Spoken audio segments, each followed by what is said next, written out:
Эми кызгалдактар полясы караңдар. Кай жакта экенин видеонун соңунда міндетті түрде айтамын.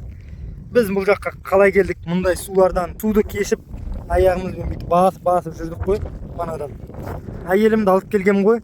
Ауылда бұлар әйелдеріне гүл бермейді дейді, біз деген осы полясымен береміз берсек. Қараңыздаршы, қандай әдемі, бүкіл поля ғой мұ. Бүкіл поля. Қызғалдақтар мынау, қараңыздар. Қандай гүлдер, я? Әдемі ма?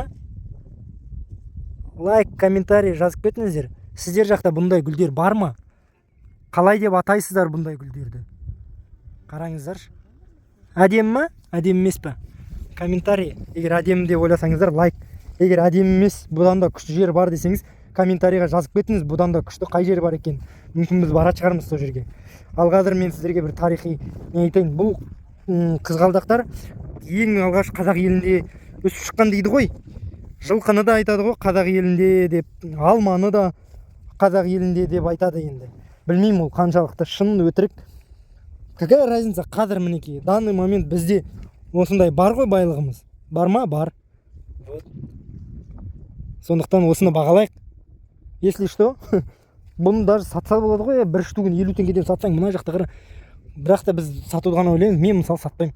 Бұл бізге өзіміздің енді ауылдың байлығымыз ғой, біздің табиғат. Осылай қарайсың да, көзін тояды ғой мына. Пақ шіркін. Согласитесь? Бұлан енді білмеймін бұндайға қалай лайк баспайтындарыңды. Күшті ғой, я? Бұл жер, қазір айттым, мен сізге айттым ғой. Қай жер екенін айтам деп. Бұл жер Солтүстік Қазақстан облысында Бірлік деген ауыл, Шалақын ауданындағы. Вот біздің ауылды көрсетем қазір.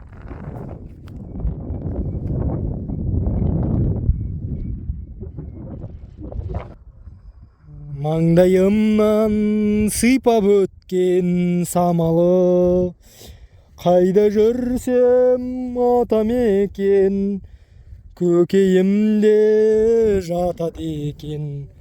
Бұл деген, ой, кешіріңіздер.